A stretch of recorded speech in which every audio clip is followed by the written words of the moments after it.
Muito boa noite a todas, todes e todos que estão nos assistindo. Essa é a live de encerramento, né, da terceira semana da visibilidade lésbica, antirracista e anticapitalista da cidade de Pelotas.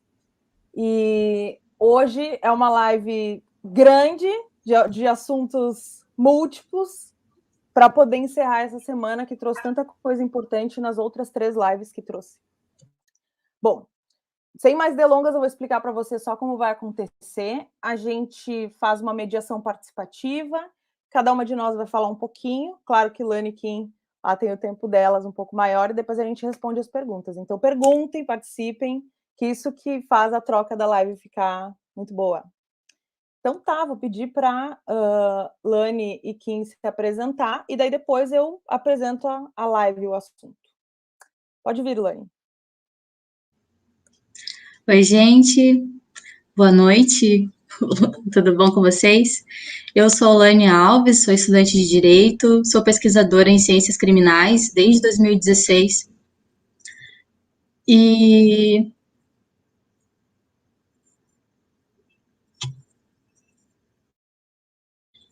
tá dando um retorno para mim. Para mim tá tranquilo. Tá, então, só um momento. E durante o meu processo de produção da minha monografia, eu comecei a direcionar a minha pesquisa para a questão queer, para a questão LGBTQIA+, de pessoas encarceradas. E por causa disso, e por causa também da minha participação também no coletivo feminista Nós Outras, da Faculdade de Direito da UFPEL, eu acabei intensificando os estudos nessa área.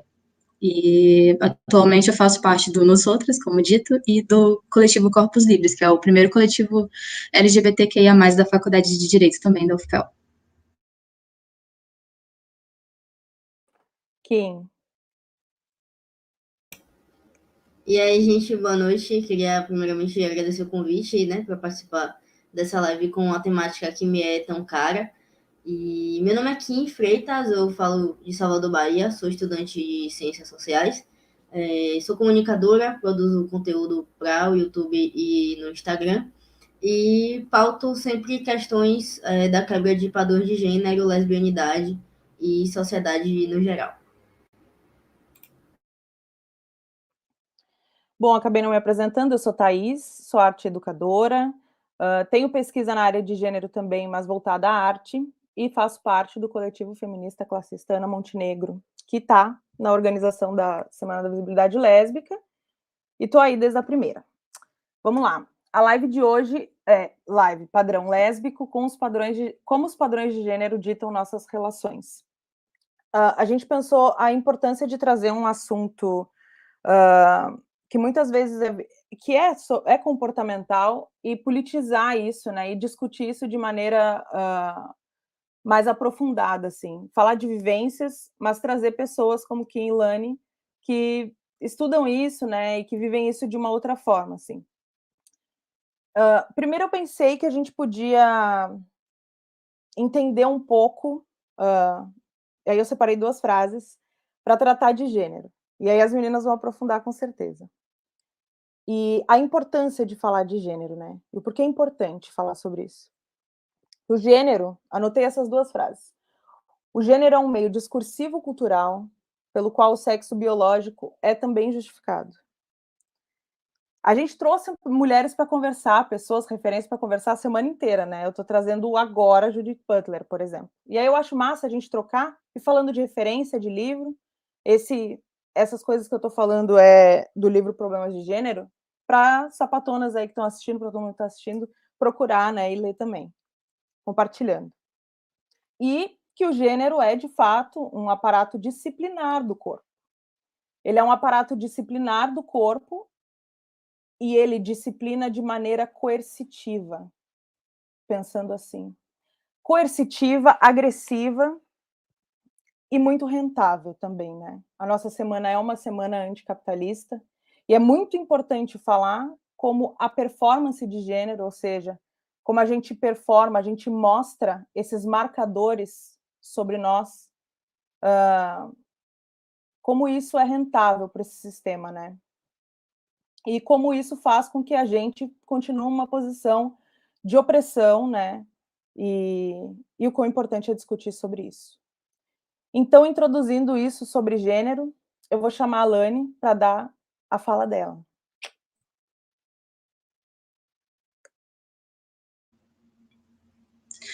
Então, eu gosto de começar falando de um panorama histórico, né? E para começar mesmo, a gente precisa ir, antes de tudo, e inclusive na Idade da Pedra, para ser mais específico, que é exatamente o momento em que os seres ali que não davam luz a um bebezinho, porque até então a mulher foi o primeiro ser a ser considerado sagrado, ou que assim a gente chamou de mulher muito depois. Mas o fato de em um determinado momento vir um ser, nascer um ser de outro, era olhado como algo sagrado.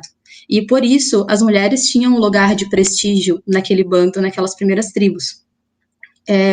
Com o passar do tempo, os outros seres que não davam à luz a um bebezinho, né, que ficavam mais responsáveis pela caça e, portanto, acabavam desenvolvendo músculos, utilizaram de sua força física por meio da violência para tomar esse espaço e para estipular as primeiras regras que a gente pode dizer que regras culturais e regras morais, que posteriormente se expandiram para outros lugares, para outras tribos, e inclusive a gente vê muito forte hoje em dia ainda no islamismo. Mas como eu sou do direito, eu vou trazer aqui o Código de Hammurabi, que é a primeira lei escrita, onde basicamente se trata de um tratado onde os homens definitivamente se colocam nesse papel de centro de tudo, onde a mulher e tudo o que os cerca é sua propriedade, está à sua disposição. Bom, seguindo nessa linha desse primeiro código, os outros códigos eles são muito parecidos nesse sentido. E aí eu pulo já, passando muitos séculos, já para a Idade Média, que é um período também muito significativo nesse sentido de estipular os padrões performativos de gênero. Por quê? Mais precisamente, no período da peste negra, houve assim uma matança geral de pessoas, né, uma morte generalizada por causa da questão da peste negra, onde 1/3 da população, aproximadamente, da Europa foi dizimada. E aí, diante disso, o que se precisava? Precisava de gente, porque a força de trabalho era manual. Então, a igreja, junto com o Estado, começaram a estipular alguns pecados, como, por exemplo, o controle da reprodução. Tipo, as mulheres utilizavam ervas e métodos anticonceptivos, elas tinham controle, porque elas tinham que se virar, né? E elas tinham esse domínio do seu corpo, elas trabalhavam tal, não tinha essa divisão de trabalho de mulher e trabalho de homem. Isso foi estipulado nesse período da Idade Média. Aí quem vai falar bastante sobre isso é a Silvia Federici, e mais precisamente o livro que eu li sobre isso dela é o Caliban e a Bruxa. Aí tem os outros também, inclusive, se quiserem pesquisar depois. Mas esse papel da mulher como um ser que vai reproduzir a força de trabalho, que vai ficar em casa, cuidando dessa força ali, dessa manutenção da força de trabalho até para o sistema capitalista que vem depois, já que o nosso tema também é anticapitalista, só para deixar bem evidente que realmente a força, o papel da mulher, no sentido de exploração mesmo, e com força e sangue e morte, a queimas, a caça às bruxas, é decorrência dessa violência patriarcal. Bom, e durante o processo de colonização, como as ideias da Europa eram entendidas como assim, era o conhecimento, né, era o conhecimento científico que tinha. Então, as ideias simplesmente foram transplantadas para as colônias. E então, o que aconteceu? As sexualidades dos povos nativos também foram colonizadas, e aquele papel do homem e da mulher também foi imposto à força para aquela população nativa ali no início e até hoje, né? Inclusive, vocês podem ver, se vocês quiserem pesquisar sobre movimentos de pessoas indígenas, LGBTs, que até hoje tem muita dificuldade, assim, tal como nós, né? É um movimento amplo, geral, enfim. E, então, muito tempo se passou, pouquíssimas coisas mudaram. Aí, com a primeira onda do movimento feminista ali por volta do século XIX, a gente começou a quebrar alguns desses paradigmas com muita força, né, com muita luta. A gente conseguiu ser vistas como seres de direitos, porque até então nem cidadã a gente era ainda, século XIX já, tão perto. E eu até anotei aqui algumas constituições, tipo, a primeira constituição a olhar os seres homem e mulher como iguais em direitos foi a de 1934. A anterior, a de 1824, ela não entendia a mulher ainda como um ser de direitos. Até 1916, se eu não me engano, a mulher não tinha CPF ainda. Tudo era feito, todos os atos da vida civil da mulher dependiam do aceite, da ação do homem. E então, mais recentemente, nos movimentos feministas mais atuais, que aí já vem as teorias queer, a Judith Butler, principalmente, ela vai falar sobre a questão do gênero. O que é o gênero? O gênero como performatividade. Daí ela vai falar sobre os gêneros inteligíveis, que são estruturas que você vai observar através das normas que existem. Tipo, elas se contrastam e elas não são coerentes. Porque se você performa de um jeito e a norma vai lá e diz que você não pode fazer isso acaba por evidenciar que não é natural. Acaba evidenciando a questão fantástica do gênero. E aí eu acho legal que ela traz a figura da drag queen. A drag queen que é aquela performance que você pode ser tanto um homem como uma mulher e performar a drag queen, né? Aquele personagem que tem as características da mulher ao extremo, né? Então isso acaba evidenciando esse caráter performativo do gênero. Então, ela e a Guacira Lopes Louro, que é uma pesquisadora daqui, até do Rio Grande do Sul, elas vão falar que o gênero precisa ser visto através de uma perspectiva pós-estruturas, pós-homem e mulher, pós-performance, pós tudo, sabe? Pós essas estruturas de classe, de gênero, de raça, porque nada mais tudo no final é sobre manifestação de pessoas, manifestação de vivências. Eu acho legal que a Guacira, ela traz assim, ela faz uma analogia com o viajante ou a viajante. Esse ser que viaja, esse ser que se permite ir e está aberto às possibilidades, sabe? Que simplesmente vive e vai, e que se transforma, e que é transformado, e que transforma os outros, e que segue nesse processo de transformação durante seu percurso. E falando sobre isso, e eu queria só falar que recentemente, muito recentemente, graças às lutas do movimento LGBTQIA+, a gente tem alcançado alguns direitos, como o direito ao nome social, o direito ao reconhecimento da união estável e, consequentemente, também os direitos sucessórios, que são aqueles direitos que a gente vive uma união estável e aí uma das pessoas acaba por falecer, né? Acontece, assim, sendo pouco romântica, mas na questão da norma do direito. E as pessoas não tinham o direito à herança, esses outros direitos pós-morte. E agora a gente conseguiu, a gente tem.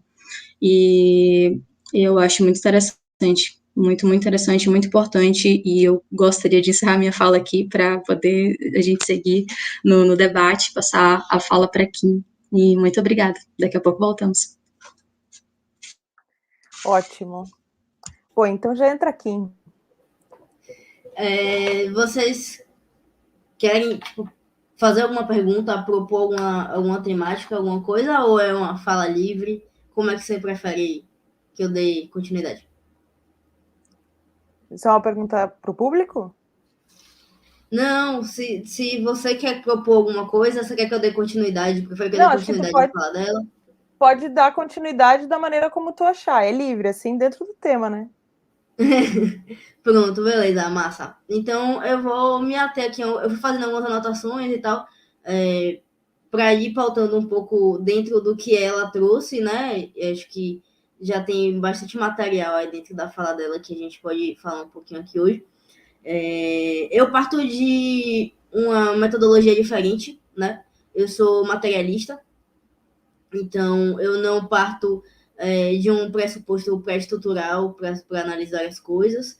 Então, acho que a gente tem aqui 2 pontos de análise diferentes, né? Do que é gênero, de como se dá a sociedade, de como age o ser humano, age dentro dessa sociedade, de como a sociedade age para com este ser humano. Então, eu achei muito legal toda essa historicidade que você fez, né? Porque, enfim, materialismo histórico fala sobre isso, a gente não pode deixar de lado, né? O que nos precede. Então, eu acho que seria muito bacana começar falando sobre esse lance, né, do anticapitalismo, que é uma coisa que a gente não pode analisar as coisas de uma maneira isolada, né? As coisas têm que ser analisadas de uma maneira interseccional. E aí, falando sobre o movimento feminista e todos esses lances de quebra de padrões de gênero e como isso influi dentro do fomento ao capitalismo mesmo, né? A gente tem alguns exemplos muito fortes, tipo a indústria da cirurgia estética, né? Que é majoritariamente consumida por mulheres, é uma indústria bilionária e que, teoricamente, inclusive, é antiética, né? Porque no Código de Ética da Medicina está escrito que você não vai intervir cirurgicamente no corpo de uma outra pessoa, a não ser que seja por motivos de saúde, né? Que seja necessário. E aí, a partir do momento em que você mutilar o seu corpo, enfim, por uma questão estética, aquilo já sai dessa noção de código de conduta ética, porque, né, numa sociedade capitalista, o dinheiro está acima de qualquer outra coisa. E aí, um movimento que teve pouco... A galera não falou muito sobre isso, que foi um movimento importante de mulheres que quebram padrões de gênero, né, e de mulheres que tiveram um start de pensar, né, esse lance anticapitalista também do viés da quebra de padrão de gênero, foi um movimento das feministas coreanas, que foi traduzido aqui para o Brasil a partir do movimento Perseguidas, né, que é um coletivo daqui de mulheres negras daqui do Brasil, que veio traduzido como hashtag Tira o Espartilho. E aí, essa noção de que a feminilidade ela está muito atrelada ao capital também, então aconteceram várias coisas de mulheres quebrando maquiagem, né, se desfazendo de noções de feminilidade, que, né, a gente sabe que são coisas caras e que são coisas que por muitas vezes acabam até entrando num local de vício para as mulheres, e que aí uma noção recente, né, que aconteceu aqui, e que foi muito legal, né, que tipo, sai da Coreia e chega até aqui no Brasil. Então eu acho isso um exemplo muito bacana que eu trago de ação efetiva, né? E falando um pouquinho sobre esse lance de que a gente é produto da história, né? Que a gente não é agente do vácuo das coisas, eu quero trazer um rolê muito legal, muito legal não, mas muito curioso, de que muitas pessoas não sabem, que é o caso de Filipa de Souza, né?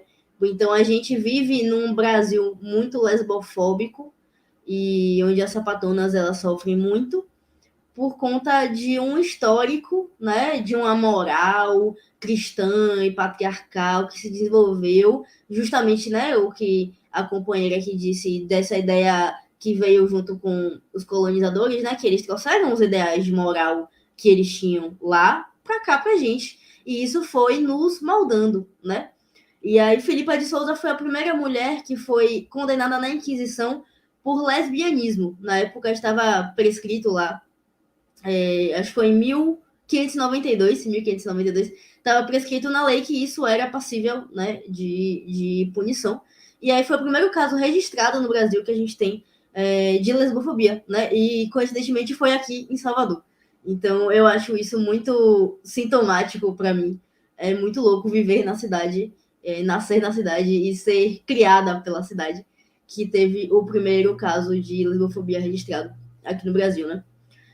E aí, foi lá no tem algumas coisas também a drag Queen, né, que você traz quando a gente fala sobre Judith Butler, etc, etc, como um híbrido, né? Acho que pelo menos foi o que eu entendi da sua fala, de como um híbrido entre o homem e a mulher, entre a performance masculina, a performance de feminilidade e tal, que eu parto de um pressuposto que é um pouco diferente do que a galera costuma achar, né? Porque eu acho que a drag queen é uma hiperfeminilização, né?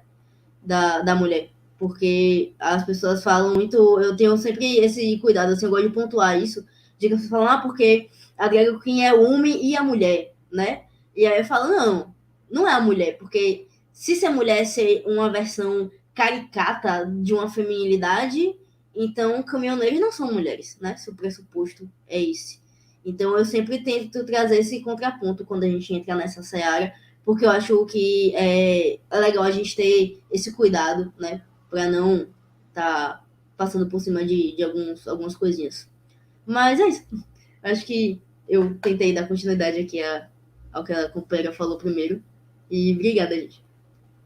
Muito bom, e muito bom que a gente tem duas visões, e que eu sou a mediadora e flerto com as duas, olha que maravilhoso.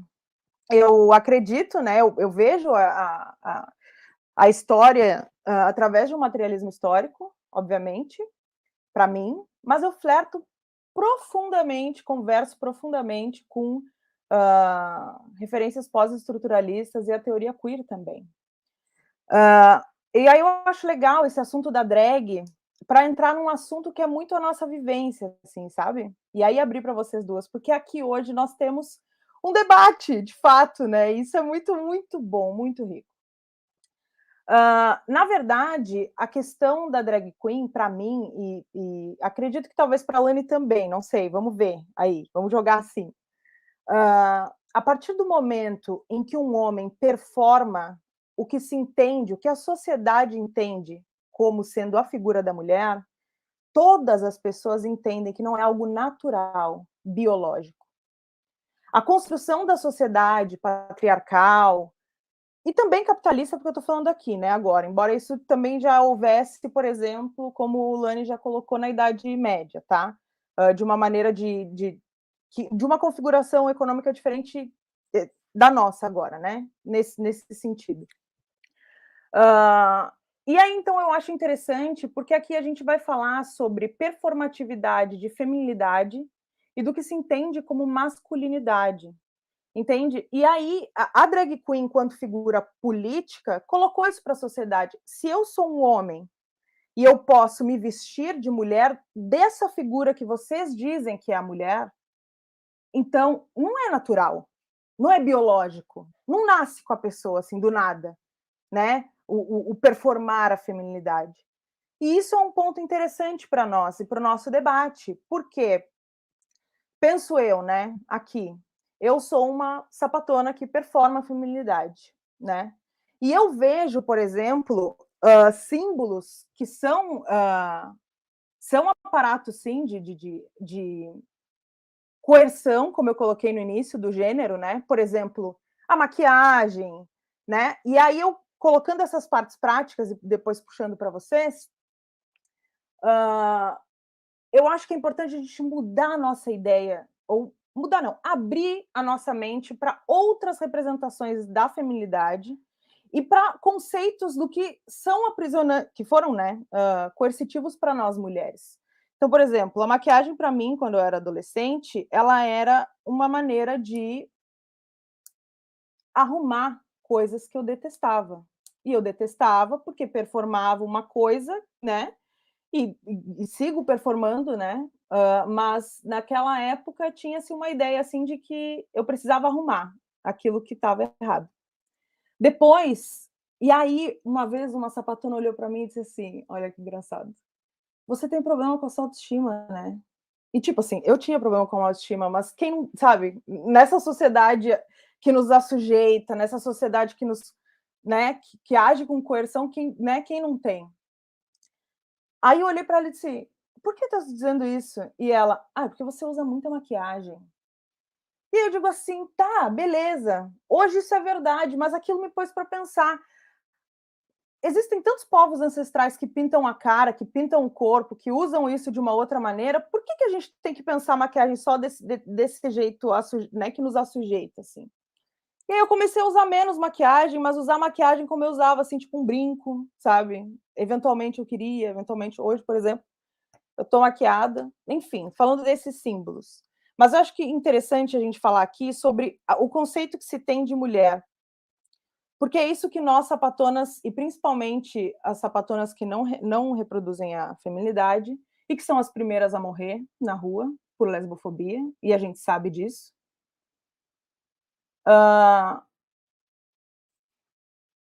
Essa figura coloca um novo sentido de feminilidade. Eu posso ser mulher e não usar maquiagem, mesmo que eu não queira. Eu posso ser mulher, entende? Então, isso abriu uma seara isso abre uma seara de reflexões, assim. E aí, então, eu acho que vocês podem falar sobre essas reflexões a partir do ponto de cada uma, já que são diferentes.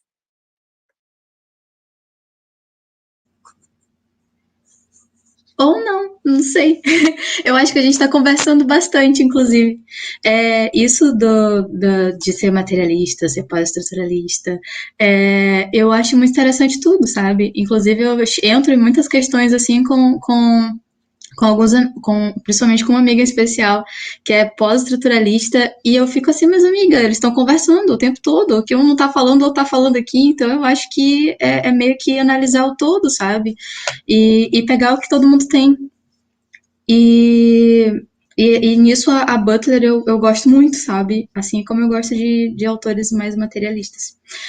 E sobre a questão da indústria da beleza que você falou, Kim, da questão das asiáticas, eu tava falando com uma amiga que é muito fã de K-pop, daí ela tava me contando como que é sofrido, como eles, tipo, tem uma questão tipo, esse aniversário de 15 anos ou algo próximo disso, elas recebem um presente de, tipo, uma cirurgia plástica de presente, né? E olha que absurdo, né? Essa questão da Filipa de Souza, fiz anotações, estou vendo aqui. Muito interessante. Eu cheguei a ver alguma coisa também na época que eu estava pesquisando sobre. Estava pesquisando pro meu TCC sobre ela, mas, tipo, eu não encontrei muitas coisas, foi mais umas questões pontuais, né? Tipo, eu cheguei a encontrar questão de pessoas que foram que tiveram os bens confiscados por serem pessoas homossexuais. Tipo, dessas penalidades, eu não consegui encontrar queima em fogueira, mas isso chegou a ter na Europa, por ser homossexual, que era a questão da heresia, né? A heresia, que era o sexo não procriador, acabou entrando no rumo da heresia. E tanto que até hoje em dia é crime ainda em muitos países ser homossexual, né? É crime. E isso da hiperfeminilização da mulher, eu acho que é por aí também, a questão da drag. Tipo, não é uma mulher. Tipo, é exatamente isso. A demonstração do exagero, né? De É como do fantasma. caricatura, né? Da caricatura. Total. Total. E tu quer seguir daqui, Kim? Não, oxe, pode continuar falando, pô. Se jogue aí. Acabaram os meus tópicos. Mas é isso. E a questão da masculinidade dominante, eu acho que seria esse o termo. Tem uma autora que é uma mulher trans que é da Austrália. Depois eu vou pegar o nome pra gente ver aqui direitinho. A gente até conversou sobre isso, de qualquer coisa dá um Google, né? Que ela vai falar sobre essa masculinidade dominante, que na verdade é uma masculinidade que não existe. Ou que é, assim, representada por poucos homens, mas é como se fosse uma base, uma norma. E todos eles se seguram nessa, e eles se ajudam, e eles se cooperam, sabe, pra ser esse homem macho, violento, agressivo, enfim, esse opressor, que inclusive muitas mulheres lésbicas acabam sofrendo por não performarem esse macho que esperam que elas performem, né? Estava falando sobre isso. Alguém quer seguir daqui para a gente poder? Quem fica à vontade, se tu quiser. Sim, entrando um pouco nessa área mais de conceituar masculinidade e feminilidade, o meu entendimento é o seguinte, né? A gente tem a estrutura de gênero, que é uma estrutura de opressão, né? onde o homem que inventou isso para colocar a mulher numa posição de submissão, e a masculinidade e a feminilidade são instrumentos dessa opressão de gênero, são os instrumentos que engendram a prática, né, na prática mesmo, do dia a dia, a manutenção da mulher embaixo do homem, digamos assim, se a gente for colocar numa escala, né? E aí, o meu entendimento sobre a feminilidade é que é uma submissão ritualizada, né? Porque se a gente for colocar, se a gente for parar para pensar, coisas que limitam o movimento, coisas que dão prejuízo ao nosso corpo, por exemplo, sei lá, uma saia muito curta e muito justa, salto alto, acaba com a coluna, todo mundo sabe disso. Enfim, a própria maquiagem não faz bem para a pele, né? A gente sabe que existem colaterais aí de tudo o que são os grandes símbolos da feminilidade e que é desconfortável. No frigir dos ovos é uma parada que é desconfortável. Muitas mulheres se acostumam, né? Por isso que a gente fala do ritual, da ritualização dessa prática de submissão, porque é uma coisa que é passada através de gerações e que não é questionada, né? Tá tão intrínseco dentro da nossa cultura que você, sei lá, começa a nascer pelo, você começa a se depilar, porque você vê a sua avó fazendo isso, sua mãe fazendo isso, sua tia, e aí se você não faz, você começa a ser cobrado, né? Por não fazer. E é muito por isso que eu falo que a liberdade de escolha ela é uma falácia na nossa sociedade. A mulher não tem liberdade de escolha, a parte porque, para mim, o pressuposto de escolha é a liberdade. E a partir do momento em que você sofre uma retaliação social, uma correção social, se você optar por não seguir o que as outras mulheres, em sua maioria, estão fazendo, você é rechaçada. Então, que escolha é essa? Né? A gente não escolhe, a gente é ensinada a. Então, tudo isso fomenta, né, um rolê ritualístico mesmo. E é muito difícil você quebrar esse ritual, você sair disso. Por isso que você, né, falou, Thaís, que hoje em dia você não usa mais maquiagem pra caramba, é uma coisa mais pontual e tudo mais, porque foi o seu processo, né? Foi o seu processo de ir percebendo que essa cobrança de uma estética perfeita que a mulher tem que ter perfeita, né, aos olhos do patriarcado, que a mulher precisa ter, na verdade, você não precisa disso. Te ensinaram que você tinha que ter uma cara de Photoshop ao vivo, sendo que não, né? Gasta-se tempo, dinheiro, saúde, muita coisa em prol disso. E eu acho que as relações lésbicas, por não existirem homens, né, nessa relação, é um ambiente muito fértil para que a gente consiga alimentar o nosso poder de subversão dessas regras, né, de feminilidade, masculinidade, de gênero, porque muito teoricamente, e aí falando um pouco também sobre essas reproduções da heteronormatividade, né, acho importante pontuar que a gente não produz a heteronormatividade, a gente reproduz. Então, o peso que dá na lésbica que fez alguma coisa ruim tem que dar no homem que produziu essa norma e que mantém essa norma, tá? Eu acho muito importante pontuar isso. Porque às vezes pegam sapatonas não femininas para Cristo, sabe? Das coisas, que a gente, às vezes, é uma reprodução mesmo por questões sociais e tal, que não é que não devem ser pontuadas, tá? Mas eu acho que existem maneiras de pontuar essas reproduções sem nos comparar com homens, por exemplo, porque a gente não possui o mesmo poder estrutural de um homem, então isso é desonesto para além de qualquer coisa. E aí, me perdi um pouco, vou lembrar aqui, calma, onde que eu estava antes disso. Mas, enfim, se vocês quiserem dar continuidade a essa pauta, já falei muito, né? Foi mal. Eu acho ótimo e acho que agora, enquanto ainda não surgiram perguntas, a gente pode trazer um pouco mais para o nosso campo prático. Bom, a gente está falando de feminilidade e a gente está falando de uma imposição de uma feminilidade e a gente está falando de um questionamento de masculinidade, visto que sapatões que não reproduzem a feminilidade são vistas como masculinas, né, nesse aspecto. Então, partindo dessa ideia de que a gente está pensando, repensando, na verdade, o que é a feminilidade e o que é a masculinidade dentro da nossa vivência, do nosso universo, eu queria que a gente pensasse isso também em relação às nossas práticas gerais, assim, tá? Por quê? Porque o feminino, nessa sociedade coercitiva, nessa sociedade que vivemos capitalista, patriarcal, é atrelado ao passivo. E aí o passivo, e aí cabe aqui a gente estar falando também da questão sexual, porque isso também nos inflige, enquanto lésbicas, a passiva, a ativa, né? Ou essas questões que rondaram, por exemplo, o início da minha vida sexual, né? E movimentaram coisas em mim. Mas, enfim, da gente pensar que a passiva, para o feminino, ela é colocada como frágil ou como menor. Logo, a masculinidade é visto como ativa, né? Como imperativa, como forte.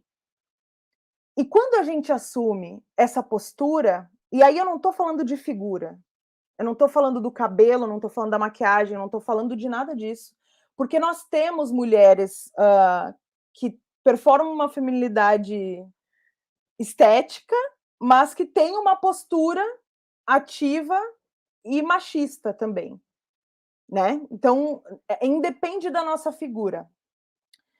E aí, então, eu queria trazer isso para vocês falarem, como isso influencia, né, na nossa vida, assim. Esses papéis de gênero para um todo, né? Porque muitas vezes a passividade e a pessoa ativa, elas impõem relações pré-estabelecidas ou relações que não estão ditas, sabe? De quem manda, de quem obedece, né? Coisas desse, quem protege, isso é uma coisa muito engraçada também. E então colocar uma questão pessoal assim, minha, é que eu, enquanto uma mulher que não reproduzo, que reproduzo a feminilidade, eu fui colocada no início da minha vida sexual na posição de passiva. Veja só, a gente não tem uma referência do sexo lésbico. A gente não tem uma referência, não tinha, eu sou de 93, tá? Não tive uma representação na mídia, uma representação cultural do que era uma relação lésbica, tá? A única representação que a gente tinha, pelo menos sexual, era o pornô lésbico, que, na verdade, é feito para o homem hétero, né? Vamos colocar assim. Então, fui, né, ter minha relação sexual, e aí já fui colocada numa posição de passiva. Visto que eu não sabia fazer nada, porque eu não tinha referência alguma, né? Ali nessa posição eu fiquei. E isso construiu em mim certas barreiras que eu só fui conseguir ultrapassá-las, né, e mudar isso ao longo dos anos, assim, da minha vida. Mas eu demorei um tempo, né? Foi um processo. Então, veja, essa figura pré-estabelecida da minha imagem determinou como eu me relacionava. Não só sexualmente, mas também né, nas relações. Então, para vocês isso também. Ela. Eu encontrei aqui o termo, na verdade, o termo da masculinidade é masculinidade hegemônica, e quem quiser pesquisar é Connell, Connel. Tá, isso que a gente reproduz a heteronormatividade, é sobre isso. E eu acho muito interessante olhar, tipo, como o Estado, ele nos obriga a reproduzir isso nas estruturas, na norma, em tudo. E para deixar bem assim evidente, assim, puxando aqui a brasa para o meu assado, como dizem aqui no sul, né? Eu nem sou daqui. Que nos presídios, nas prisões, assim, como historicamente os presídios foram construídos para homens, nunca foram pensados espaços para mulheres, para as crianças, tanto que as crianças acabam sofrendo as mesmas penalidades que as mulheres, as penalidades que, de acordo com os direitos humanos, elas nem deveriam sofrer. E quando você vai falar de homossexuais, não tem o respeito, não tem o espaço, apesar de até ter já a norma regulando um ambiente específico para a população homossexual. Então, acabam a população homossexual, principalmente homens trans, mulheres trans, quer dizer, travestis, acabam sofrendo estupros ainda, e para a gente ver como está muito forte ainda essa violência institucional sobre a população. E eu acho que os presídios são assim, escancarado, sabe? É a forma mais escancarada que tem dessas violências, além dos próprios dados mesmo que a gente já tem, de números gerais. E aí você falou do campo prático, de como esses padrões nos são impostos desde a infância. E quando a menina, o serzinho do sexo feminino, enfim, sei lá, nasce e ele já vai receber esse furinho na orelha, né? A marca da menina, que a gente estava discutindo no grupo, no coletivo Nós Outras, que na verdade isso não seria uma lesão corporal. É uma Sabe? mutilação. Exatamente, sabe? E isso é entendido como normal, sabe? Tipo, é um absurdo. Vai contra a própria norma do Estado. Enfim, ele abre essas exceções, né? Quando é para impor os padrões.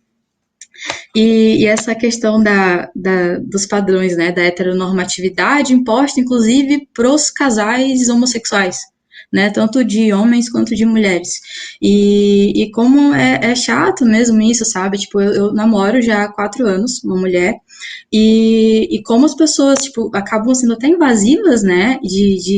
Demais, às vezes, de até, tipo, nos pré-julgar justamente por isso, pelas nossas aparências físicas, para colocar a passiva e a ativa como se fosse exatamente esse papel do masculino e do feminino, até dentro de uma relação onde não tem homem, sabe? A gente corta bem que, enfim, isso não existe, mas como as pessoas, até pelos questionamentos, elas reproduzem.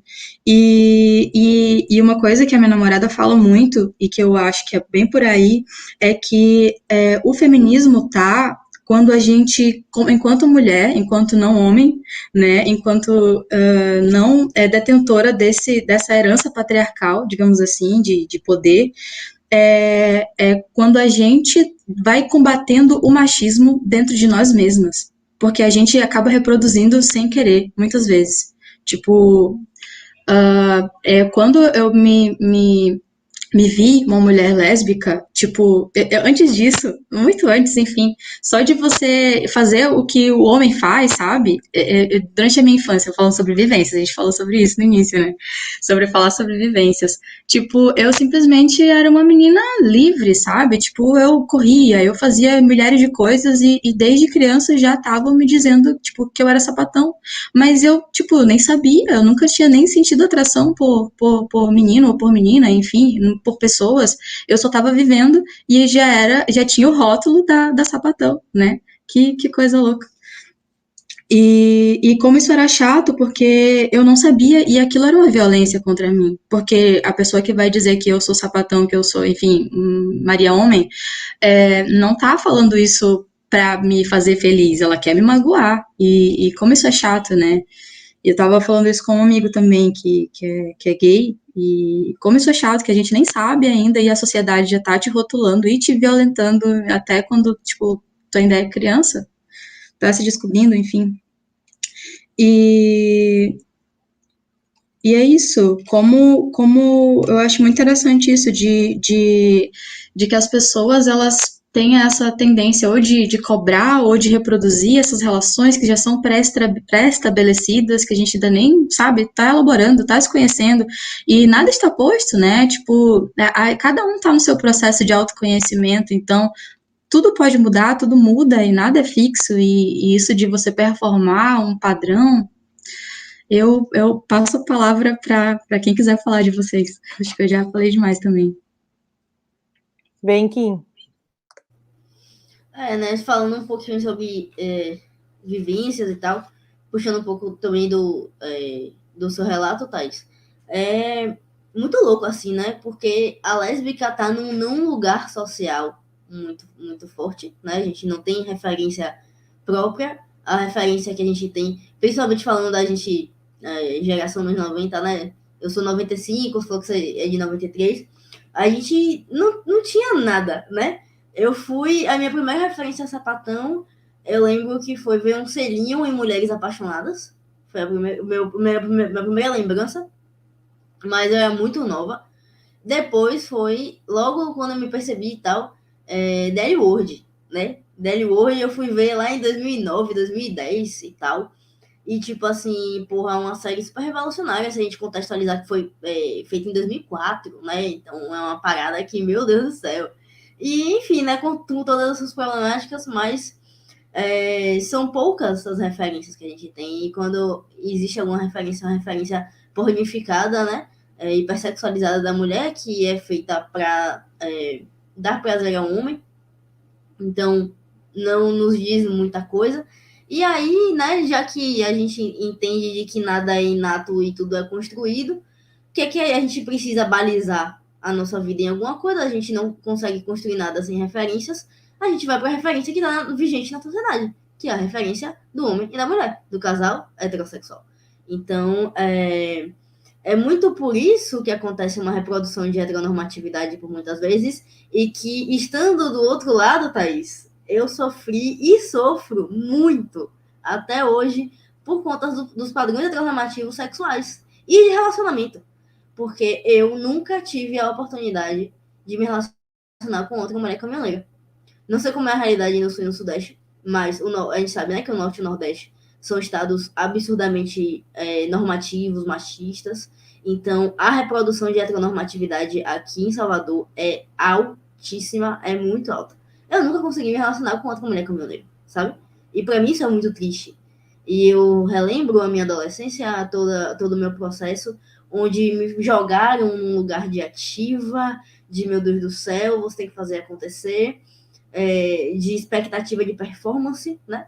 A caminhoneira tem que ser o melhor sexo da sua vida, porque as pessoas, as mulheres que, enfim, estão nesse espectro da heteronormatividade, elas nos veem como um super sapatão. A gente é tipo o megazord das lésbicas.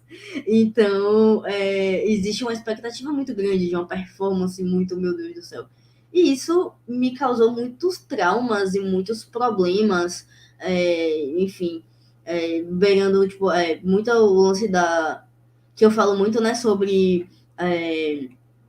como é, meu Deus, os problemas sociais não são problemas, também não são doenças, é um termo relacionado à doença, que são tipo doenças sociais, né? Por exemplo, a disforia é um transtorno social, a bulimia e a anorexia são transtornos sociais, né? A sociedade lhe cobra uma parada e você não consegue atingir, né?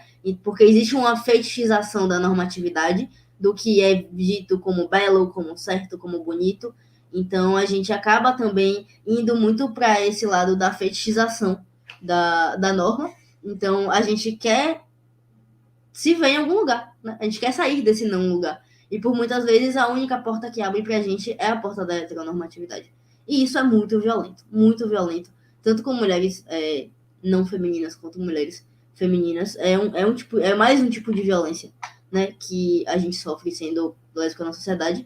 E para encerrar aqui a minha fala sobre isso, eu quero dar uma indicação para Lani, que trouxe esse lance da população carcerária e tal, e para todas as mulheres que, enfim, estudam essa temática, que é um título de uma pesquisadora aqui de Salvador, do Recôncavo, na verdade, de Cachoeira, aqui da Bahia, chamada Simone Brandão, que ela lançou agora, recentemente, o livro dela, que é resultado da pesquisa de doutorado, que se chama O Amor e o Erótico entre Mulheres na Prisão. É muito bacana, tem um aporte teórico e um aporte vivencial, assim, numa medida perfeita. É muito bacana. Quem se interessar, é só procurar e adquirir. Obrigada. Muito massa. Vai, dale. Só um parêntese, eu quero agradecer, muito obrigada pela indicação, Kim. E só para me localizar, eu sou paraense, na verdade. Eu tô aqui morando em Pelotas há 6 anos, e Pelotas é um lugar à parte, né? Porque Pelotas é um lugar, assim, por ser uma cidade universitária, onde a gente acaba tendo espaço para assim, livre de pessoas que vão nos julgar, assim, próximas da nossa família, que o filho do fulano, tá? E eu sou de uma cidade muito de interior, sabe? É uma cidadezinha de 26 mil habitantes, Aurora do Pará, no interior do estado. Então, tipo, sei bem como que é isso, sabe? Tipo, a caminhoneira, e tem que ser assim, e tem essa cobrança e tal. Enfim, eu passo a palavra para Thaís. Eu acho ótimo tudo que a gente traga de vivência e colocar isso com essas referências que a gente conversa, porque meio que o nosso questionamento ele fica em camada, sabe? Ele não fica de uma maneira superficial, ele faz a gente mergulhar mesmo nas nossas reproduções, no que a gente reproduz, não só enquanto estética, mas também enquanto posicionamento, né, social, assim. Então eu quero convidar quem está nos assistindo a mandar perguntas, se tiverem perguntas, mas aí então eu vou ler alguns comentários aqui, que eu acho interessante. Esse da Inaê, que inclusive é a minha namorada. Pode botar aí, Dani. Se acreditarmos que em um relacionamento tem o lado masculino como opressor e o feminino como oprimido, ou naquela ideia, né, de passiva e ativa, certas mulheres reproduzem o masculino para se afastar do papel de que é oprimido.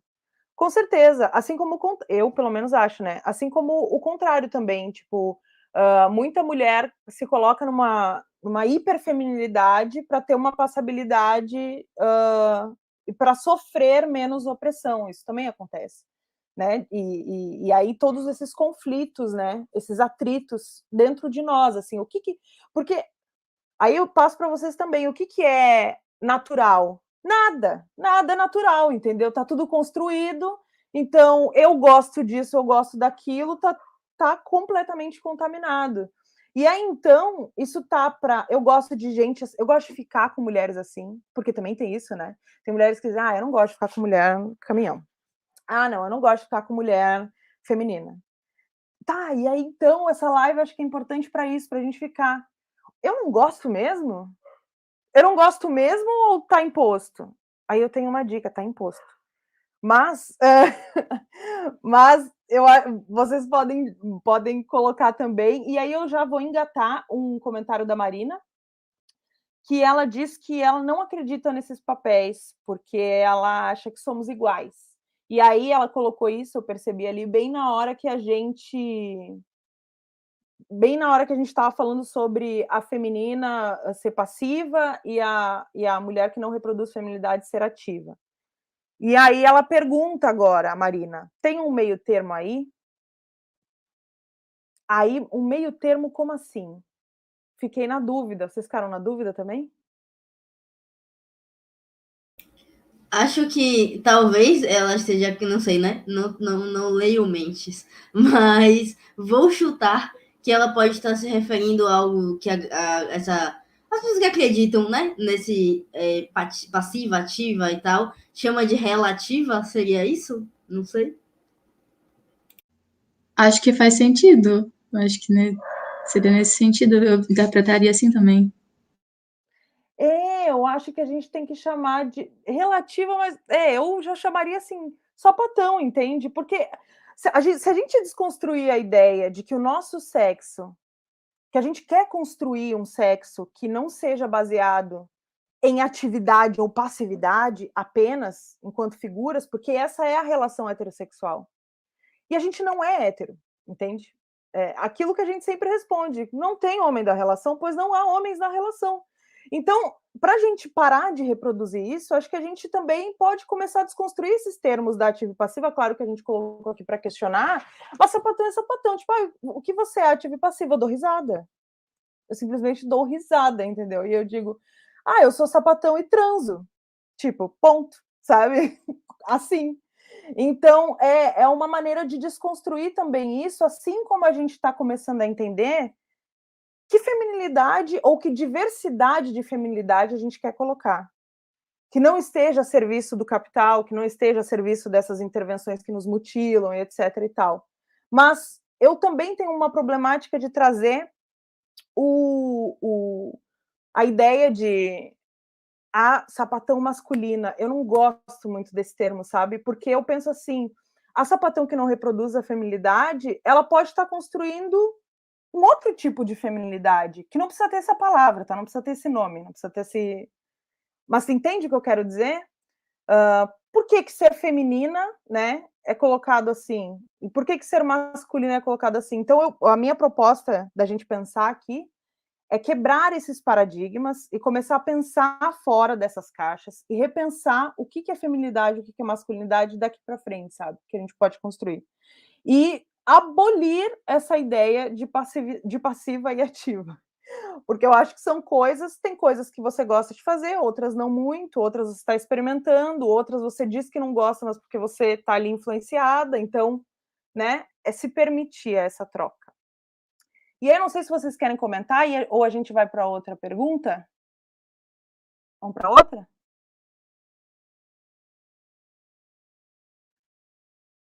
Vocês acreditam que esses papéis repercutem no mercado de trabalho?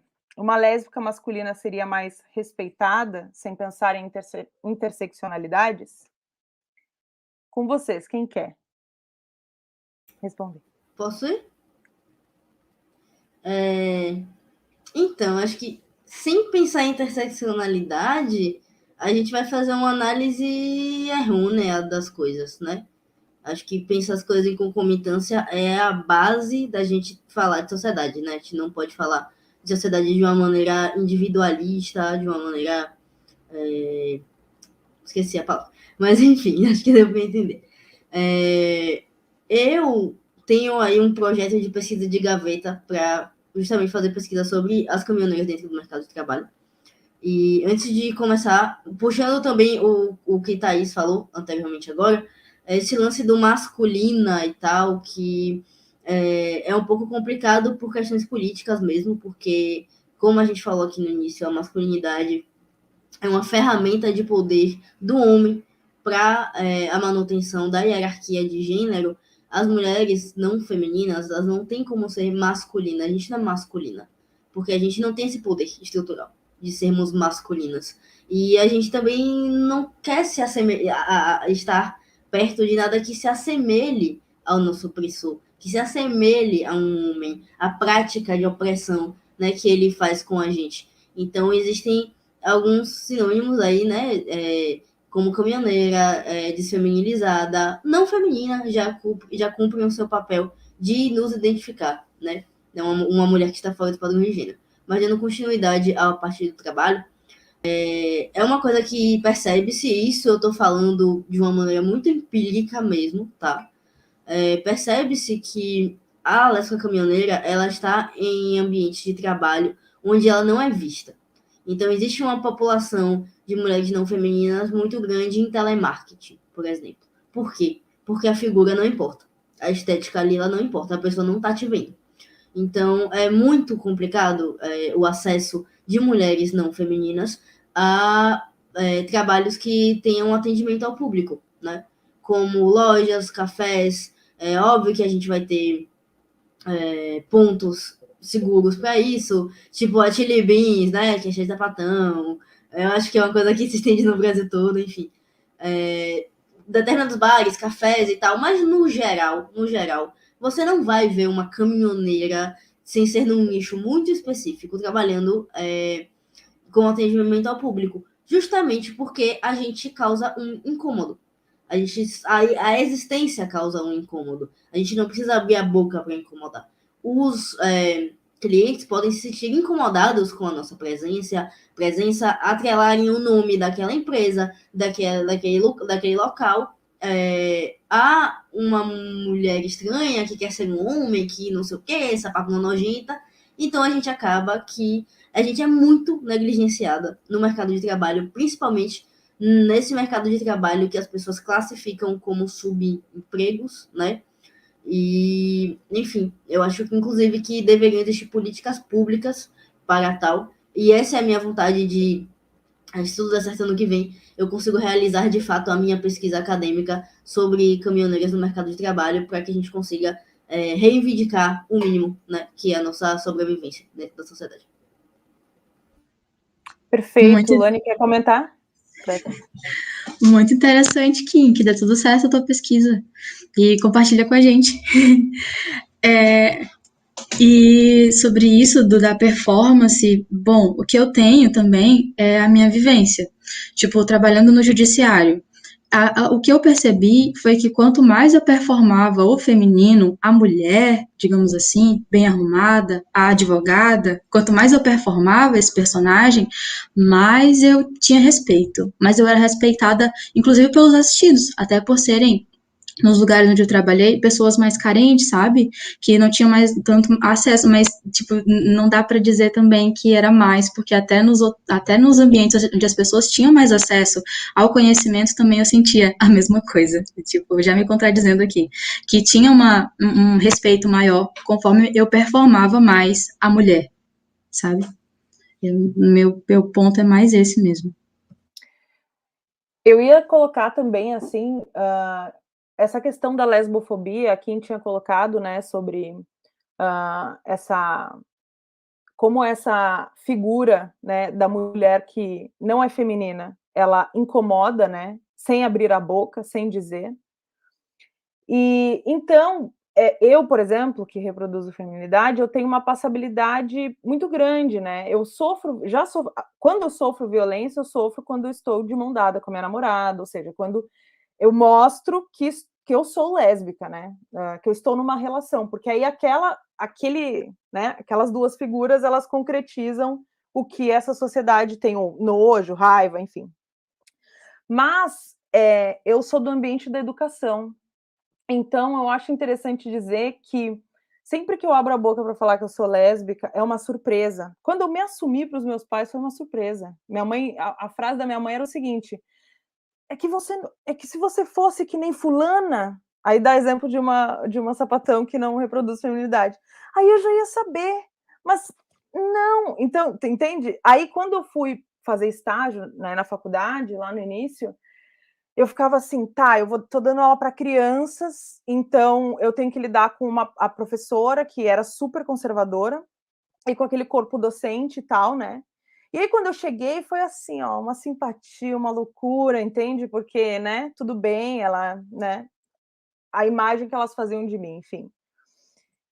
E aí depois, quando a gente abriu, as relações começaram a mudar, assim, sabe? Quando eu digo porque eu tinha um outro colega que era gay, que estava trabalhando também, e ele teve ao mesmo tempo, essa questão, assim. Então, para mim, que não reproduzo a feminilidade, o olhar de reprovação, o olhar lesbofóbico, ele acontece quando eu estou acompanhada ou quando eu afirmo. E aí aquela frase, né, muito recorrente, que eu já escutei várias vezes. Mas é mesmo? Você é lésbica? Nem parece. Ou, ou aquela frase muito comum e muito ridícula, que é que desperdício, eu fico pensando, né, para quem? Ô glória, ser lésbica. Mas, enfim, e aí, então, falando desses rótulos e como esses rótulos nos empregam, nos desempregam, nos matam, né, ou nos deixam viver, né, que eu acho que é importante a gente pensar isso. Os padrões de gênero, eles estão tão colocados que eles comandam, né, se a gente não estiver refletindo sobre eles, nossas relações amorosas, nossas relações psicológicas, nossas relações de trabalho, nossas relações com a vida, né? A vida, digo, de viver, de morrer. Então, é um assunto muito profundo, muito sério, né, de discutir, assim, e de repensar, porque eu acho que talvez aí esteja uma grande chave, assim, para a gente conseguir ultrapassar muitas barreiras e lidar de uma outra, fazer com que a sociedade lide com a gente de uma outra maneira, assim, né? Menos violenta ou não violenta, né? Que seria o ideal. E como a Kim disse, né? Trazer políticas públicas que façam com que essas mulheres, por exemplo, que não reproduzem a feminilidade, elas tenham inserção no mercado, entende? E é muito real isso, né? Como o capitalismo ele se vale dos padrões e quando você foge deles, entendeu? Aí o sistema coloca muita gente contra você. Porque a família é a igreja, aí é o trabalho, aí é o colega de faculdade, aí, entende? É muito isso, assim, e por isso muito importante, tanto a fala da Kim quanto a da Alane, assim, para falar do ambiente, né, de trabalho. Não sei, aqui não tem mais nenhuma pergunta, mas a Luísa comentou, esses rótulos de ativa e passiva, ainda sobre aquilo, em nada tem a ver com as nossas relações, precisamos superar isso e construir nossos próprios termos. E aí eu já acho, como eu já tinha dito, nos nossos próprios termos para tudo, para falar sobre a nossa imagem, para falar sobre as nossas relações amorosas, para falar sobre as coisas que nós passamos, né? E se desvencilhar de uma vez por todas de uma relação heteronormativa, né? Porque, né, é sobre isso, né, que a gente está falando e discutindo aqui. Eu não sei, eu acho que ninguém tem mais perguntas. Eu queria trazer um ponto só, e aí depois a gente pode ir encerrando, né? A gente tinha colocado um teto de 1h30, mas a gente sempre deixa levar assim o negócio. E para a gente pensar como daqui para frente a gente pode, de maneira coletiva, né? Porque, por exemplo, ontem nós tivemos uma live para falar, né, sobre o posicionamento político da Sapatona e como a coletividade é importante, né? Uma união num coletivo para uma luta política. Então, eu jogo aqui para vocês como daqui para frente a gente pode ultrapassar esses padrões de gênero, né? E criar os nossos próprios termos, né? As nossas condições, outras que não nos assujeitem na heteronormatividade. Como é que vocês veem esse processo? Como pode ser feito?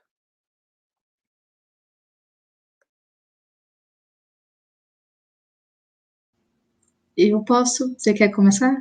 Eu começo? Eu acho, aqui, falando sobre, né, que a gente sempre volta para a pauta da educação, né? Que é a questão a teoria queer, por exemplo, ela tem que ser pensada dentro da sala de aula. Porque para que lugar melhor para debate, para discussão, para desconstrução disso que está posto do que a sala de aula? E o papel dos coletivos nisso, vendo como esse lugar do debate, também é muito importante. Então você, sapatão, que ainda não faz parte de um coletivo, nossa, procure pessoas que pensem, que questionem também essas mesmas questões que você, porque em coletivo a gente acaba chegando a novas conclusões e as conclusões chegam a novas conclusões e novas ideias, então é onde a gente se fortalece. Porque se a gente tá só, né, a gente acaba recebendo muito isso, essas coisas que a gente... E as pessoas, às vezes, não é nem por maldade, né, elas só estão reproduzindo essa violência histórica que elas aprenderam a reproduzir. E eu acho que é bem por aí mesmo. E as políticas públicas na educação. Tipo, eu acredito muito também que no poder das políticas públicas. Eu quero fazer mestrado em políticas públicas com a bênção das deusas. E no final do ano aí eu tô me formando e já vou me encaminhar para esse sentido.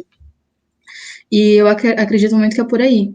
O poder das políticas públicas, inclusive no campo da educação, para falar sobre questões de sexualidade, de gênero, desconstruindo essas ideias retrógradas, né, de que tem uma ideologia que quer catequizar. Gente, já querem nos catequizar e já nos catequizam o tempo todo, né? Então, que a gente vá contra isso, que a gente nade contra essa maré, que é tão forte, que é tão violenta, opressora, enfim. E eu passo a palavra para Kim, qualquer coisa eu volto depois. Acho que a gente ainda não tem condições de sair do básico, do feijão com arroz, né? Não adianta você... Se você não sabe o primeiro ponto, não tem por que você passar pro segundo, né? Então, acho que falando sobre a questão da lesbianidade, das mulheres que jogam padrão de gênero, é a gente parar de associar mulheres à feminilidade. A gente tentar quebrar essa visão, essa pré-noção de que ser feminina é ser mulher, né? Porque isso é muito simples, é muito básico ainda. Para mim, que tô dentro desse universo, que produz conteúdo, que estudo e tal, chega até a ser maçante, assim, sabe quando você não aguenta mais falar a mesma coisa? E sempre parece que é uma estrada eterna, né? Então, eu acho que a gente não tem lance de comunidade mesmo, assim, de quantidade de pessoas que tem noção dessas coisas, né? Então eu acho que, infelizmente, a gente vai demorar um pouco para poder avançar e pensar em uma praxis, né? Em uma praxis que, enfim, a teoria ela esteja num patamar onde a prática não acompanha, né? Eu acho que uma das minhas críticas ao liberalismo, uma das minhas críticas, inclusive, à teoria queer, que eu acho que dá uma pecada um pouco nesse rolê de querer pautar a realidade numa utopia, assim, de que parece que a gente está vivendo num mundo em que, quando a gente vai para o vamos ver mesmo, a parada não tá nesse nível ainda para a gente querer pautar as coisas e acabamos reproduzindo a norma dentro de um lugar que parece que não é norma, mas é norma, entendeu? E aí, para mim é isso, sim. Para mim o caminho é fazer um feijão corrido bem feito, fazer um trabalho de base, né? Falando um pouco sobre esse lance de participar de coletivos, movimentos estudantis, etc e tal. Eu acho que é uma boa porta de entrada para ter acesso, né, a uma teoria e a uma vivência, né, porque os dois estão colados, eles não podem se descolar nunca. Então, eu acho que também incentivo mulheres a procurar esses espaços. Eu acho que é um caminho bem bacana. Então, eu acho isso, só reforçando, né, a gente falou de formação, de educação, de formação de base, né, e penso eu que a Semana da Visibilidade Lésbica aqui em Pelotas, que é uma cidade de interior, né, e que agora nesse formato online, por conta da pandemia, abrangeu outros lugares, por exemplo, aqui talvez não pudesse participar, né, se fosse presencial, a gente daria um jeito, mas enfim, né, todo esse processo aqui nos possibilitou uma formação mais ampla, e a gente acredita que essa semana, ela é uma semana de formação, né, pra gente fazer o feijão com arroz, né, e que tem um processo esse feijão com arroz, porque realmente a gente ainda está num lugar de não reflexão, de não reflexão política, né, como já foi dito, mas é sempre importante lembrar que o liberalismo ele se apropriou das pautas LGBT, QIA+, num geral, né? Então é festa, é alegria, é sobre o amor. Não é sobre o amor, sabe? Não é só sobre o amor, não é sobre isso. E aí, então, essa semana vem para dizer todas as outras coisas que, né, que precisam ser ditas e refletidas. E aí a Luísa colocou um comentário muito bom, que eu acho legal a gente deixar aqui registrado, né? Muito massa, gurias, papo importante demais. Hoje mesmo tivemos um grande avanço no movimento lésbico organizado, que foi o lançamento do Lesbocenso para políticas públicas necessárias.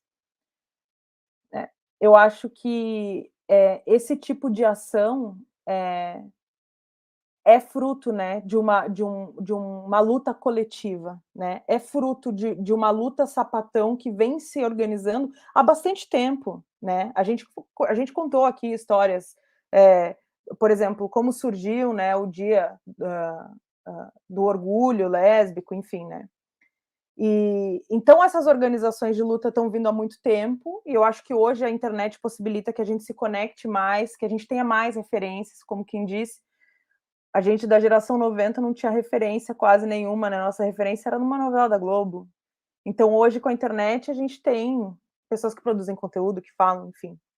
E isso por exemplo, né, o lançamento do Lesbocenso é fruto dessa organização coletiva, politizada, reflexiva, né, e crítica, né. Então é isso, Lorena comentou, como educadora, eu penso e ajo justamente para quebrar esses estereótipos, principalmente na educação infantil. A divisão da feminilidade e masculinidade na infância é bem cruel, e começa por aí, né? Lani já tinha dito, por exemplo, da primeira mutilação que nós meninas sofremos, né? Logo no hospital. E é importante falar isso porque, associando ao trabalho, né, na medida que a gente pode, a gente questionar isso nos nossos ambientes, né, que não estejam habituados. Quando eu falei do meu estágio na educação, eu tinha muito medo, sabe? Porque tinha esse estigma, crianças, a criança imaculada, né? É muito engraçado, porque a criança que essa sociedade protege, ela não é a criança real, né? Quem é que protege a sapatão? quando criança, né? Quem é que protege as pessoas trans quando criança? Quem é que protege, enfim, diversas outras pessoas que sofrem opressões. Mas eu tinha esse medo, assim, né? Como é que esse ambiente de trabalho vai ver essa minha relação? Então, na medida que a gente pode, porque a gente sabe também, né, que não dá para meter o pé na porta, ser demitido, ficar com uma mão na frente e outra atrás, muitas vezes, mas na medida que a gente pode, a gente está sempre forçando ali, né, para avançar no debate, no discurso. Não sei se as meninas querem comentar antes da gente passar para outra pergunta.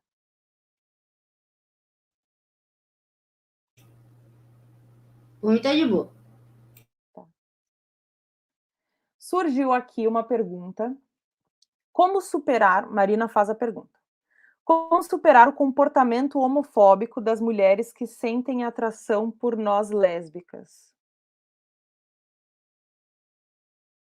Daí eu tô... Seria. Desculpa.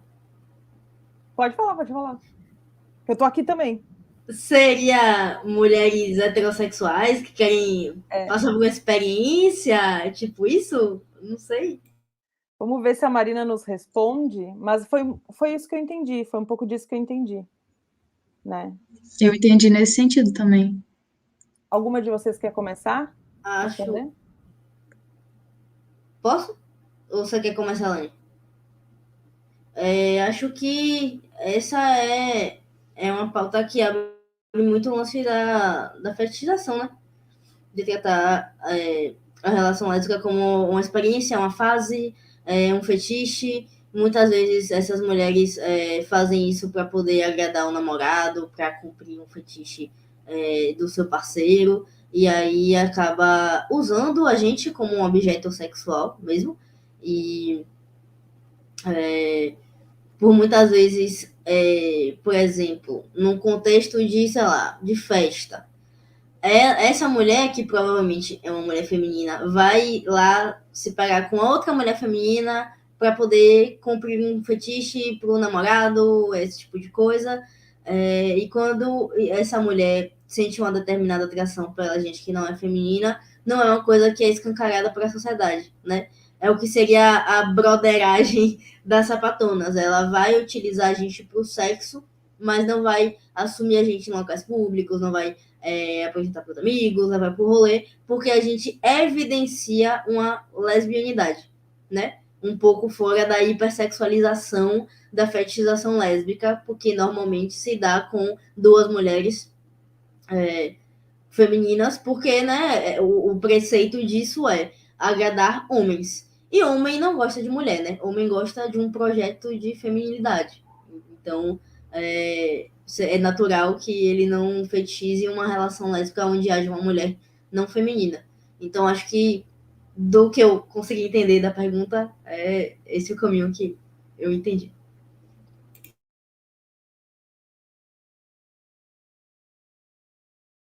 Lani, quer comentar? O meu comentário é só que eu acho que a Kim respondeu muito bem e eu não sei mais o que dizer. Eu acho que seria bem nesse sentido mesmo. Da questão do fetiche, de querer agradar o homem. É Sim. por aí. Eu concordo muito. E é muito louco como isso determina muito no início, né, da nossa descoberta as questões, né? Então, por exemplo, até para mulheres bissexuais que estão entendendo a sua bissexualidade, né? Tivemos falas assim, esse tipo de comportamento ele atrapalha, né? Muito. E para mim, por exemplo, né, que me descobri sapatão ali com uns 14 anos, 13 para 14 anos, eu ficava nessas também, sabe? Então, muitas vezes eu não ficava com... Bom, primeiro quando eu frequentava festas que eram hétero, eu não conseguia ficar, né, com mulheres ali, porque eu não queria homens olhando, ou violência, enfim. E daí depois eu fui achando meus espaços também. Mas eu acho que a quem respondeu maravilhosamente bem, eu já quero engatar aqui que a Daniele Lopa fez um comentário. Muito já vi casais héteros, principalmente vindo da parte dos homens, de que se ficou com uma mulher não foi traição.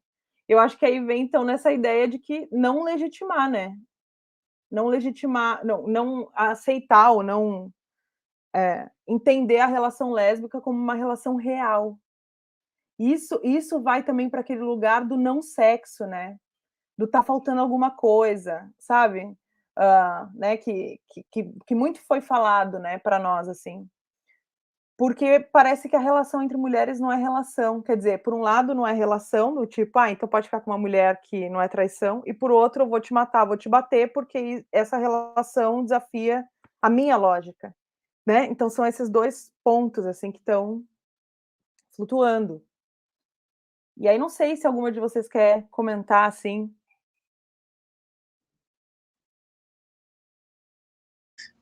sobre esse Eu último comentário. Eu acho que é por aí mesmo, isso de não reconhecer o relacionamento lésbico como uma relação, isso é do machismo, né? E isso teve uma situação bem constrangedora, onde eu tava ficando com uma menina numa festa, e eu precisei, tipo, eu tava assim, tinha bebido um pouquinho, eu tava lá com ela, a gente tava ficando, e a gente precisou que 2 amigas nossas ficassem nos defendendo dos homens que estavam ao redor, nos fetichizando, sabe? Tipo, elas quase brigaram com os caras ao redor. E a gente só ficou sabendo disso no outro dia, mas olha o absurdo, sabe? É como se fosse um convite, uma relação lésbica para um homem. Hum. Enfim, foi uma situação bem constrangedora que eu queria compartilhar aqui, que homens que estejam vendo isso aqui, por favor, né? Eu acho que perpassa, além de tudo, todos esses pontos, né, que vocês trouxeram, é uma dialética, assim, é um rolê muito louco da contradição, né, disso.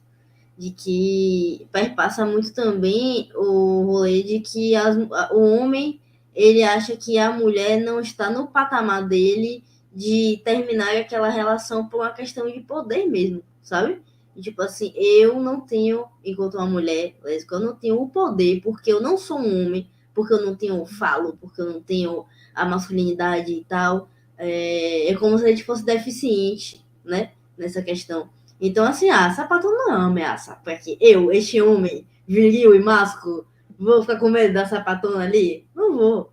Então, eu acho que tem mais esse ponto que perpassa também esse lance de, tipo, nosso relacionamento aberto, mas só pode aberto pra mulher, porque tal. Então, é esse lance da descredibilidade mesmo que a gente tem perante a visão dos homens como uma submissão, né? Uma submissão total. A gente não tá no patamar deles. Então, rola muito isso mesmo. E eu acho que homens que estão ouvindo a gente, não façam isso com suas namoradas bissexuais, por favor. Não façam isso com a menina. Se você fizer, eu vou procurar você e vou encher você de porrada para você aprender a entender como é que se trata a piveta. E Priscila comenta, e a diferença de fetichizar lésbicas que performam feminilidade e se sentirem ameaçados pelas caminhoneiras. É, que tá dentro dessa lógica, né, que a gente vem falando. E é muito isso, assim, né, e é muito louco como todas nós, vou aqui colocar um todas, porque de maneira empírica, como diz Kim, todas nós já passamos por uma coisa dessa. Acompanhada, sozinha, né. E aí, então, é falar de vivência de uma maneira, consciente, politizada, reflexiva, porque como foi dito ontem, eu sem uma namorada, eu continuo sendo lésbica, né. Então eu tenho que entender que essa luta, né, ela tem a ver com todos os âmbitos da minha vida, com um casal ou não. Isso falando, por exemplo, para mulheres como eu que sofrem a lesbofobia mais acompanhadas, né. Eu queria então agora finalizar, e aí eu queria que vocês fizessem considerações finais, assim, para essa live. Quem quiser começar? Eu posso começar então? Primeiramente, eu gostaria muito de agradecer o convite. Eu fiquei muito feliz quando a Dani veio me falar sobre o convite. Muito feliz mesmo. Principalmente por ser hoje, por ser no dia 29 de agosto, que é exatamente o dia da visibilidade lésbica. Por estar em uma cidade que representa muito isso, que é Pelotas, conhecida nacionalmente como a cidade LGBTQIA+, né? Eu nem sabia antes de vir para cá. E, inclusive, só por curiosidade, a minha mãe até perguntou se eu vim pra cá porque eu queria ser eu, sabe? E aí eu, não, mãe, eu já era eu em Fortaleza, eu já estava em Fortaleza nessa época. E ela ficou preocupada, né, de estar tendo que ir para tão longe para ser livre, e eu, não, não é isso. Então, eram outras coisas. E muito obrigada, meninas, muito obrigada mesmo, muito obrigada por tudo isso, sabe, por levar essa questão, a questão sapatão para tão longe, e agradecer também por, apesar dessa questão, desse momento pandêmico, a gente não pode se encontrar ainda pessoalmente, também a gente pode ver com essa perspectiva de poder levar isso para mais longe, né, ficar aqui no YouTube disponível para outras pessoas, para pessoas que inclusive estão se descobrindo ainda, e encontrar eu, a Lani de 13 anos, encontrando esse debate aqui, nossa, ia ser um boom, sabe, muita coisa esclarecedora. Eu queria dizer que eu também estou muito feliz de conhecer a Kim e a Thaís. Não conhecia vocês antes, né? Prazerzão, prazer demais. Tô te seguindo já no Insta, Kim. E daqui a pouco eu vou te seguir também, Thaís. Muito obrigada mesmo. E é isso. Sejamos livres, sejamos felizes, respeitemos os outros, as outras, os outros, né? Muito obrigada.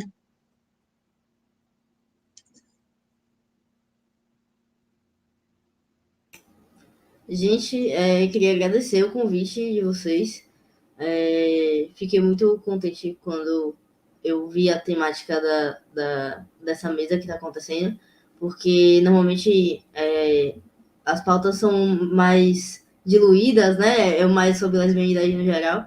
E aí, quando me chamaram para falar especificamente sobre padrão de gênero e suas quebras, pô, eu fiquei muito empolgada assim, para participar, porque acho que eu tive a oportunidade aqui de aprofundar as questões, né? Que em outros espaços, muitas vezes eu não tenho. A gente fica num ambiente mais raso.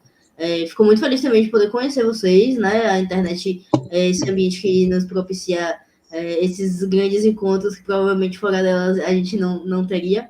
Então, muito prazer conhecer vocês também, meninas. Já estou seguindo aí todo mundo nas redes sociais também. E é isso, eu espero que tenha sido muito bacana para outras mulheres lésbicas, principalmente mulheres mais novas, né, num processo de formação que a gente aqui já passou, e justamente isso, né, e é muito o motivo que eu estou na internet, é de tentar ser uma referência caminhão para as meninas que eu não tive, e tornar o processo delas um pouco menos doloroso, digamos assim, porque eu acredito que a informação e a educação libertam de uma maneira que nada mais consegue libertar e nos dar armas, né, para lutar contra esse sistema que é absurdo. Então, é isso. Desculpa se eu falei demais, eu sou geminiana, então eu não sei a hora de parar. Então, eu estou parando. Obrigada, gente. Beijo. Foi ótimo, foi maravilhoso, meninas.